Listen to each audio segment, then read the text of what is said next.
Ayam goreng Widuran, salah satu kuliner legendaris asal Solo, Jawa Tengah yang berdiri sejak 1973, baru-baru ini membuat pengakuan yang mengejutkan. Melalui akun Instagram resminya, Ayam Goreng Widuran Solo menyatakan bahwa produk mereka adalah non-halal setelah selama bertahun-tahun memasang logo halal pada spanduk maupun banner mereka. Pernyataan ini sontak membuat geger masyarakat, terutama pelanggan lama yang selama ini mengira ayam goreng Widuran adalah tempat makan halal.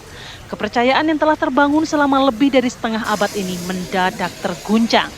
Dalam unggahan akun Instagram @ayamgorengwiduran_solo, pihak rumah makan menyampaikan permintaan maaf.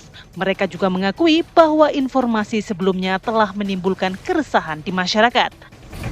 Kasus ini menjadi pengingat masyarakat pentingnya memeriksakan keabsahan sertifikasi halal pada produk makanan.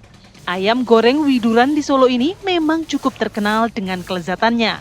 Namun, label halal atau non-halal menjadi hal yang sangat penting bagi sebagian besar konsumen muslim di Indonesia. Tim TV One mengabarkan.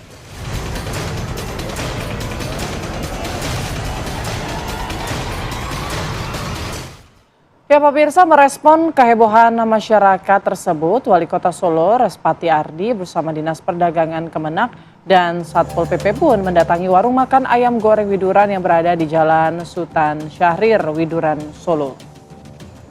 Wali Kota Solo telah berkomunikasi dengan pemilik warung makan dan berkoordinasi tentang penutupan sementara warung makan untuk dilakukan asesmen secara menyeluruh.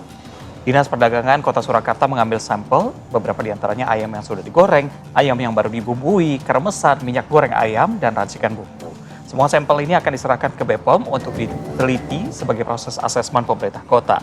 Jika selesai asesmen, warung bisa kembali dibuka. Sebelumnya memang terdapat review netizen pada warung goreng Widuran di ulasan Google Map yang memberikan bintang 1 karena ternyata produk tersebut non-halal, kremes ayam dibuat dengan campuran minyak babi. Kehebohan ini mengejutkan umat muslim yang selama ini sudah menjadi pelanggan. Namun dalam pernyataannya mereka di media sosial, warung ayam yang sudah dibuka sejak 1973 ini menjelaskan keterangan non-halal telah tercantum di seluruh outlet dan akun media sosial resmi mereka.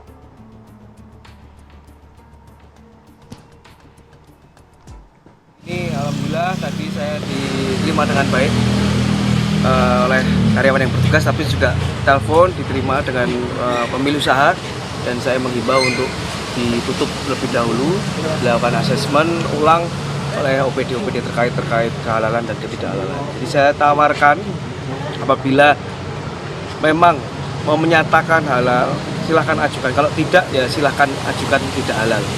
Intinya ini segera hari ini bisa ditutup terlebih dahulu untuk dilakukan asesmen. Nah, ini bikin heboh dan juga bikin khawatir semua orang, terutama saya nih pecinta kuliner gitu ya. Kalau kita jalan-jalan liburan pasti mau cobain yang khas dari daerah sekitar. Betul. Begitu. Tapi lagi-lagi kita diuji untuk melihat dan juga bertanya begitu, apakah makanan ini termasuk halal atau tidak gitu. Apalagi setelah 52 tahun ya kurang lebih ya, Betul, 1973 ini ayam goreng Widuran berdiri, kenapa baru sekarang memberikan pernyataan non halal? Betul. Ini kan 52 tahun sudah berapa banyak orang muslim mungkin ya yang sudah menyantap ayam goreng tersebut. Nah, bagaimana hukumnya setelah kita tidak mengetahui menyantap ayam goreng haram begitu ya? Harusnya bukan ayam goreng haram sih ya. Kenapa ayam jadi haram gitu Itu kan? dia. Coba kita tanya lebih lanjut ya. Sudah bergabung bersama kami Kiai Haji Abdul Muiz Ali, Wakil Sekretaris Komisi Fatwa MUI Pusat, dan juga ada Ustadz Hilmi Firdausi. Selamat pagi. Assalamualaikum. Assalamualaikum. Waalaikumsalam warahmatullahi wabarakatuh. Selamat pagi. Baik, kalau tadi pertanyaan Putri begitu ya, kenapa ayam goreng bisa dalam kategori haram begitu? Gimana melihatnya? Ya, baik.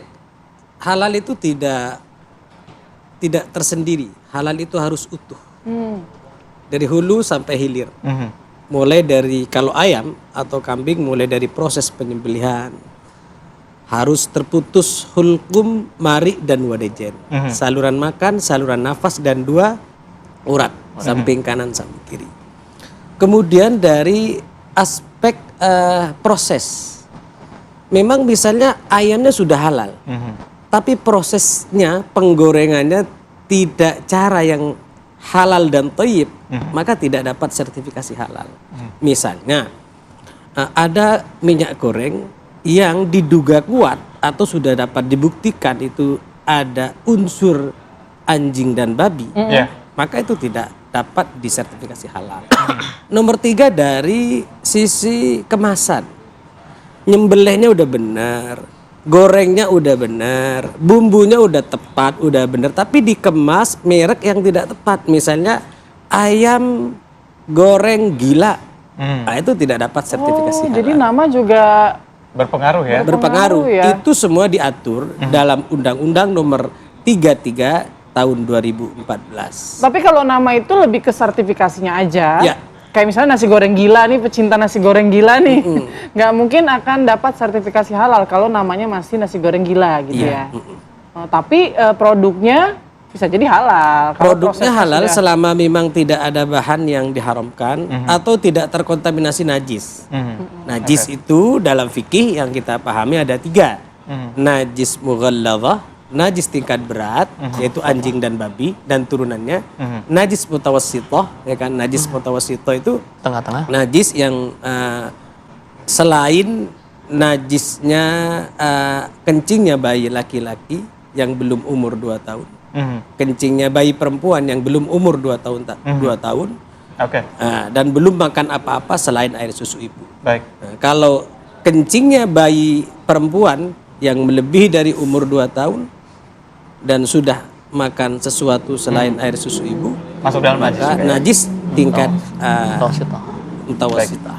Baik, Ustadz, ini kita sudah 2 kali kena prank ya. Ya. Sebelumnya ada marshmallow, lalu Ya. ada ini juga begitu. Sama-sama menuliskan halal tapi ternyata tidak halal begitu. Kita sebagai umat muslim tidak tahu dan ternyata sudah pernah konsumsi. Apa yang bisa dilakukan?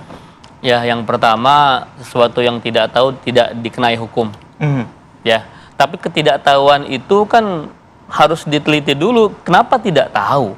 Begitu ya. Kan kita hari ini hampir tidak mungkin kita tidak tahu dengan era digital yang begitu lengkap informasi kita bisa dapatkan ya. Harusnya kita lebih ada warning lah dalam diri kita. Apalagi seorang muslim ini halal ini penting sekali, Mas.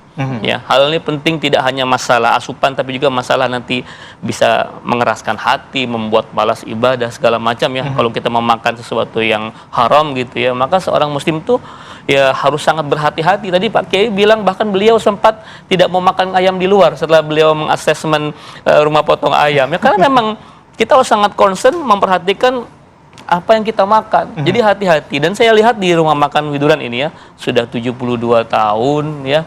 Bahkan sempat katanya mencantumkan kata-kata halal ya, bukan labeling halal ya, tapi kata-kata halal. Itu kan satu, namanya ayam goreng saja itu pasti identiknya oh halal ya ayam gorengnya. Ya apalagi sudah disertai dengan tulisan halal, maka banyak orang masuk. Yang saya lihat di review Google yang ribuan itu, ya itu ternyata banyak muslimah berhijab yang masuk ke dalam Tapi beklus tidak dihalangi keluarga, begitu ya? makanan tidak diberitahu. Oke lah kita nggak halangi, tapi harusnya diberikan informasi bahwa ada produknya yang mungkin non halal itu ya. Katanya sih kremesnya begitu ya. Tapi kan kalau kremes digoreng pasti bareng dengan ayam. Nah, itu juga pembelaan Alat dari mereka kan masaknya begitu ya? pasti akan terkontaminasi dan itu jadi haram juga gitu ya. Nah ini ya kita membutuhkan kejelian. Kalau saya belum pernah ke sana, tapi kalau kata teman-teman itu terletak di daerah pecinaan gitu, Chinatown, yang banyak menjual makanan non halal juga. Harusnya kan mikir ini kayaknya jangan-jangan memang pusat makanan non halal. Nah kita dibutuhkan lah lebih teliti, Mas. Berarti kitanya harus lebih kritis begitu, Ustadz ya?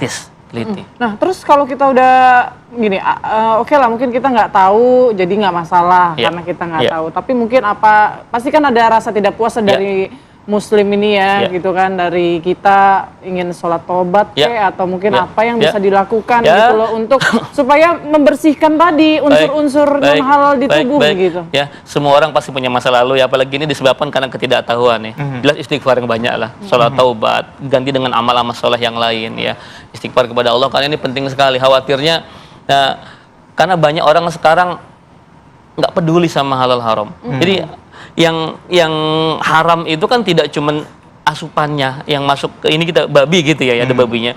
Yang tadi ayam saja kan mohon maaf ya, kita kan banyak sekali waralaba ayam gitu ya, ayam goreng itu kan juga jarang kita tanya kepada manajemennya ini penyembelihannya seperti apa gitu ya. Kita nggak ngomong di luar negeri ya, di Indonesia saja ya kan tuh banyak sekali rumah makan ayam goreng. Yang penting itu enak, viral dan sebagainya, sikat gitu ya.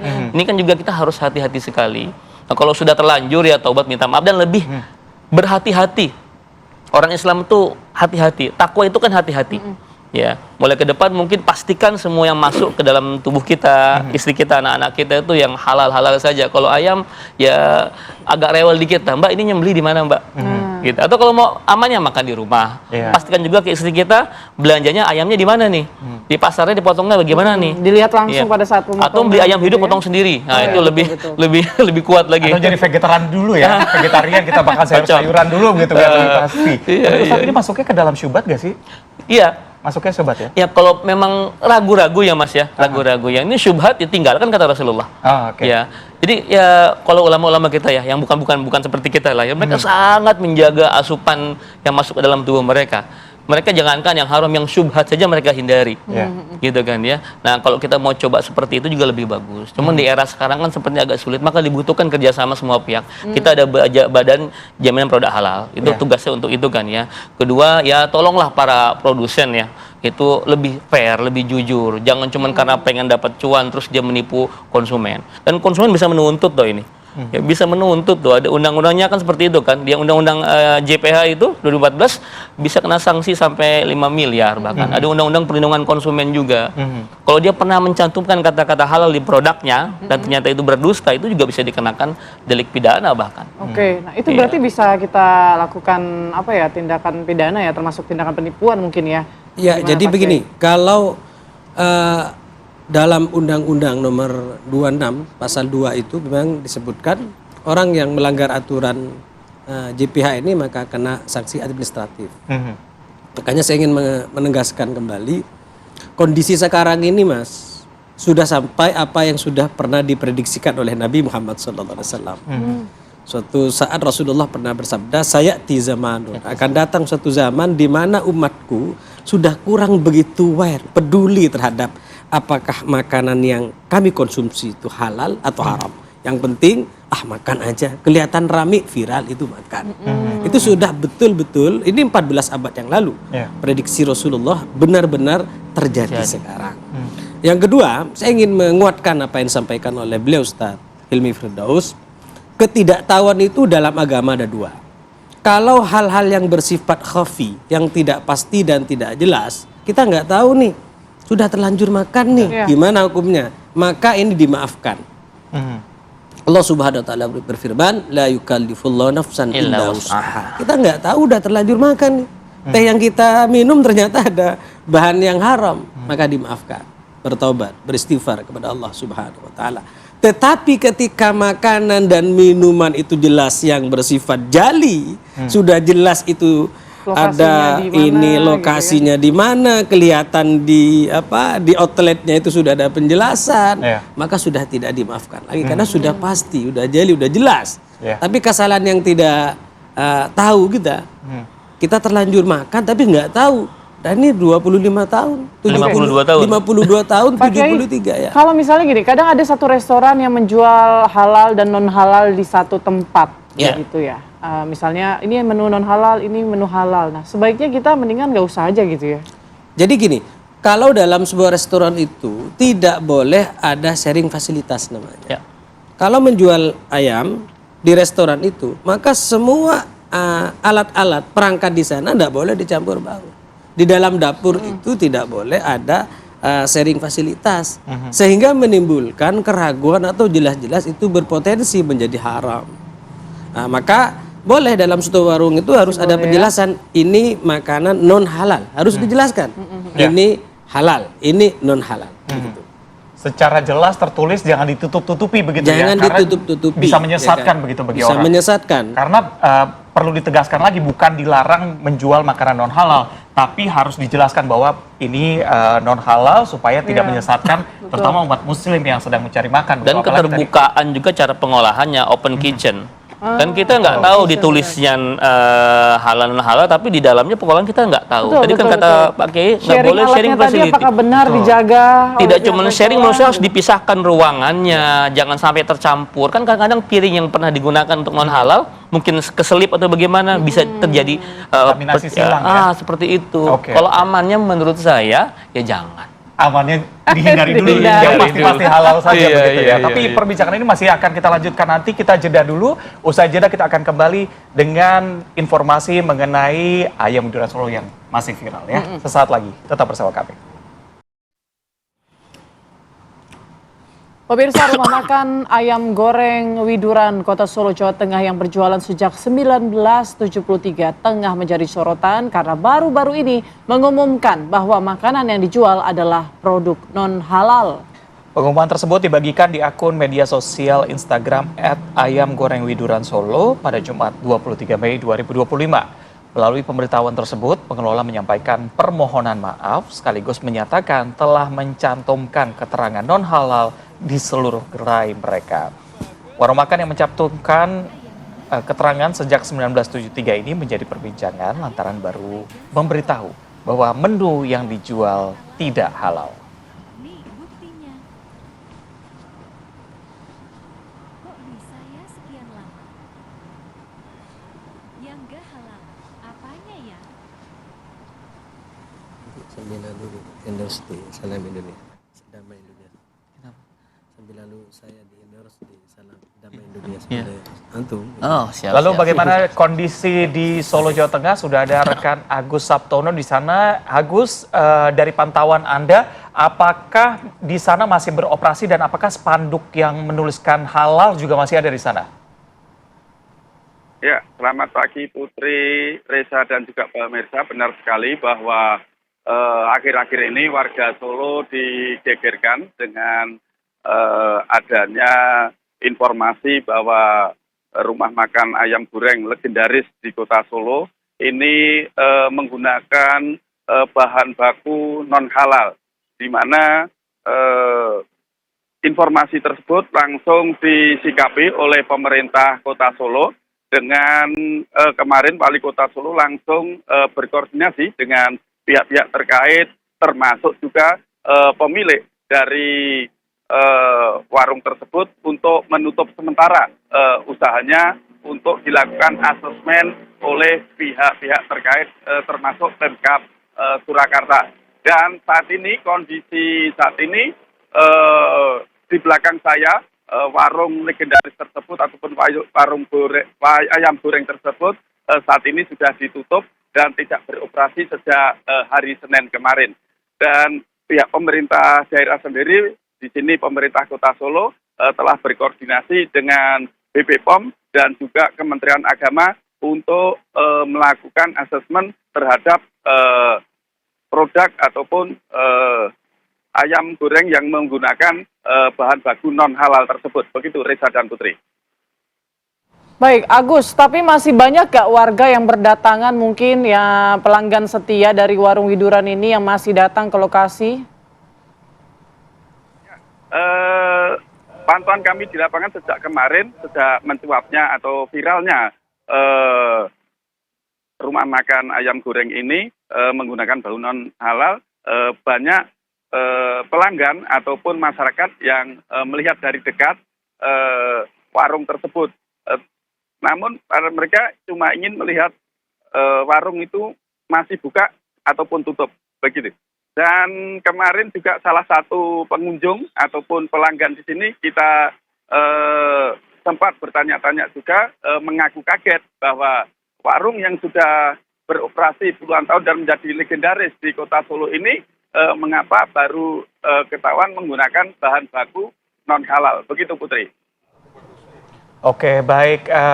Kita akan tunggu update terkini dari sana. Selanjutnya, terima kasih Agus Sabtono melaporkan dari Solo, Jawa Tengah. Baik, kita lanjutkan dialognya. Pak Kiai, ini cukup menarik. Mungkin anggapan dari masyarakat adalah pengurusan dari halal tersebut cukup panjang sehingga merepotkan UMKM. Sebenarnya seperti apa prosesnya? Apakah sepanjang itu, serumit itu? Ada 3 pelaku aktor utama dalam proses sertifikasi halal itu. Pertama adalah BPJPH melalui akun Si Halal, lalu LPH Lembaga Pemeriksa Halal, dan Komisi Fatwa Majelis Ulama Indonesia. Sebenarnya mudah dan murah. Di masyarakat bisa buka link BPJPH yang resmi, jangan melalui orang-orang atau calo. Jangan pakai calo ya. Pakai calo, murah dan mudah. Jadi Tapi kalau pakai calo nanti status halalnya seperti apa? Masih tetap halal nggak tuh? Jadi masyarakat itu sebenarnya, apalagi dengan kasus ini, sebenarnya mudah-mudahan menjadi hikmah kepada kita semuanya, kepada masyarakat agar lebih hati-hati mengkonsumsi makanan di pinggir jalan. Jadi saya punya keluarga di kampung itu, namanya ya salah satu kiai termasuk keluarga saya. Beliau jauh sebelum ada sertifikasi halal itu beliau nggak pernah makan di pinggir jalan. Dan saya ketika menjadi auditor syariah melalui ketika melakukan audit di rumah potong ayam, sejak itu saya jarang makan di pinggir jalan. Jadi bagaimana proses mereka itu, masya Allah, hanya dilukai, dilempar, dilukai. Kita lihat dah di pasar-pasar banyak itu sebenarnya, tidak terputus. Hulqum dan mari, saluran makan dan saluran nafas, wadajen. Kalau ketentuan fatwa Majelis Ulama itu kan 4 yang harus terputus. Saluran makan, saluran nafas, dan 2 pembuluh darah, samping kanan, samping kiri. Nah kita lihat di pasar-pasar kecil itu, saya tahu persis Mas, karena saya melakukan audit. Kalau tidak sesuai syariat berarti masuknya bangkai ya? Bangkai. Ada lagi yang miris, ayam tiren. Itu Masya Allah. Jadi saya mengajak kepada masyarakat dan pelaku usaha, kejujuran pelaku usaha itu penting. Dan selektif bagi para konsumen itu juga penting, agar ini menyangkut, kata beliau, ibadah kita, doa kita. Dulu di zaman Rasulullah pernah ada orang mengadu kepada Nabi, kami sudah berdoa ya Rasul, ya kan? Lalu ditanyakan, loh kamu makanannya seperti itu, tempat sholatnya seperti itu, lalu bagaimana tobat doa kamu mau diterima? Lalu cara makannya juga seperti itu. Tapi kan begini Pak Kiai, mungkin agak sulit juga kita menemukan warung-warung kecil contohnya di daerah-daerah yang mungkin sudah bersertifikat halal begitu. Contoh sederhananya di Jakarta sendiri misalnya warteg gitu. Nah, bagaimana kita bisa yakin atau bisa, kan banyak juga masyarakat yang nggak tahu bagaimana sih melihat ini warungnya mungkin aman, yang ini tidak aman. Mungkin ada tips nggak yang mungkin dibagikan ke kita agar nanti bisa memilih warung yang benar begitu. Kalau saya sedikit, misalnya keterbatasan biaya begitu ya, untuk makan di tempat yang sudah ada sertifikasi halal, harganya lebih tinggi. Tapi kalau kita makan di warteg atau pinggir jalan kan biasanya lebih hemat begitu. Nah, gimana meyakinkan umat muslim supaya lebih tenang gitu? Kalau saya caranya masuk, kemudian lihat menunya apa saja. Saya lihat lehernya dulu. Kan itu pasti ada lehernya. Lehernya kan. Kalau sudah nggak putus, saya cari menu yang lain. Atau saya memilih menghindar.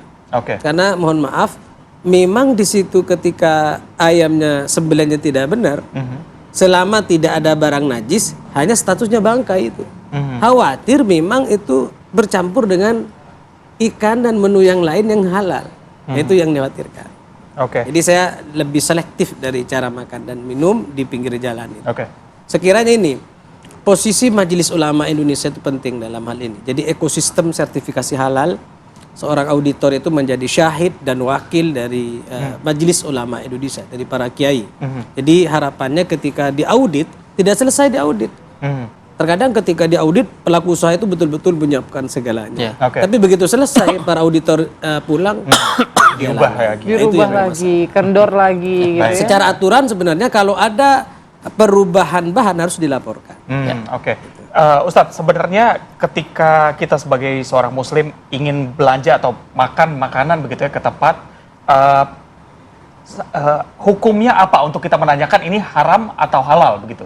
Ya hukumnya ya bagi kita itu kalau menurut saya itu wajib sebenarnya. Wajib. Karena kita kan concern sama yang halal dan haram. Ya, makanya cerewet sedikit sebenarnya itu juga emang kadang-kadang kita malas gitu ya. Apaan sih gitu ya. Nggak enak sama penjualnya berlebihan gitu. segala macam, juga ada rasa nggak enak. Tapi kita punya, kita punya hak untuk mengetahui apa yang kan kita beli. Kita bayar. Dan kita memastikan bahwa apa yang kita beli itu semua halal dari hulu ke hilir. Ya, walaupun dan kita tadi dibutuhkan kejujuran para pelaku usaha. Jangan cuma karena pengen viral, terus pengen menekan harga, menekan kos segala macam, tidak mengindahkan syariah. Ini penting banget ya.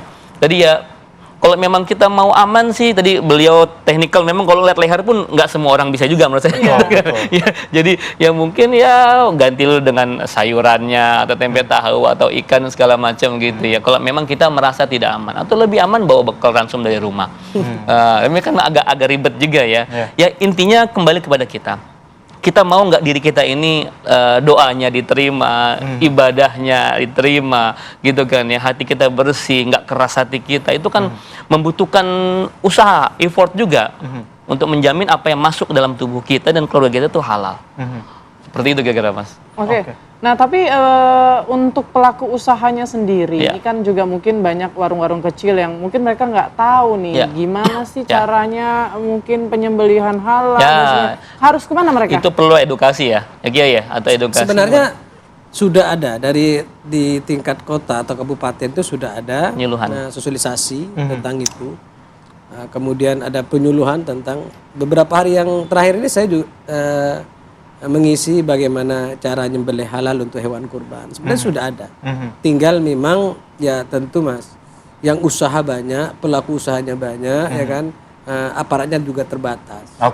Itu menjadi satu kendala, ya kan. Kadang hanya kendalanya di sebuah kabupaten dan kota itu hanya puluhan atau paling banyak ratusan. Sementara yang pelaku usahanya ada ribuan. Bagaimana cara? Betul. Berarti menurut Anda harusnya menampilkan status kehalalan mereka atau enggak? Apakah itu wajib? Misalnya non halal, sedang sertifikasi halal, sampai halal begitu? Saya kira itu penting. Jadi kita harus gagah mengatakan ini halal. Atau mengatakan ini non halal daripada dibuat remeng-remeng. Gitu. Atau ketika sedang menunggu sertifikasi begitu ya? Jadi sampaikan bahwa kami sudah proses sertifikasi halal. Sampaikan bahwa sekarang sedang proses dan sudah diaudit, tinggal menunggu sertifikat halal. Beberapa ini sering terjadi case ya, persoalan, permasalahan di masyarakat. Justru terkadang pelaku usaha tidak jujur. Dia menampilkan sertifikasi halal tapi sudah nggak layak. Artinya sudah selesai masa berlakunya. Dan saya pernah cek di mie ayam. Itu yang tanda tangan bukan Majelis Ulama Indonesia pada waktu itu. Jadi kok beraninya seperti itu. Jadi buat sertifikasi halal bodong. Agar masyarakat teriyakini bahwa ini sudah halal. Setelah saya cek di sebuah provinsi, saya cek ini ketua MUI-nya salah. Ketua komisi fatwanya juga salah, berarti ini bodong. Atau logonya juga bisa ditiru kan sekarang? Kalau logo bisa ditiru, gampang, tapi nama tidak bisa. Tanda tangan terus masa berlaku, kan ada masa expirednya sertifikasi halal. Berarti seharusnya seperti apa sih untuk pelaku usaha, karena kekhawatiran mereka yang tadi misalnya biayanya mahal, prosesnya lama dan segala macam, supaya kita sama-sama tenang, umat muslim mau makan tenang, pelaku usaha juga bisa menjalankan usahanya dengan baik. At-tajirus shaduk, Mas. Jadi pelaku usaha yang jujur itu yang kata Nabi ayul a'mal afdal. Jadi Nabi pernah ditanyakan aktivitas apa yang lebih utama? Ya jual beli itu.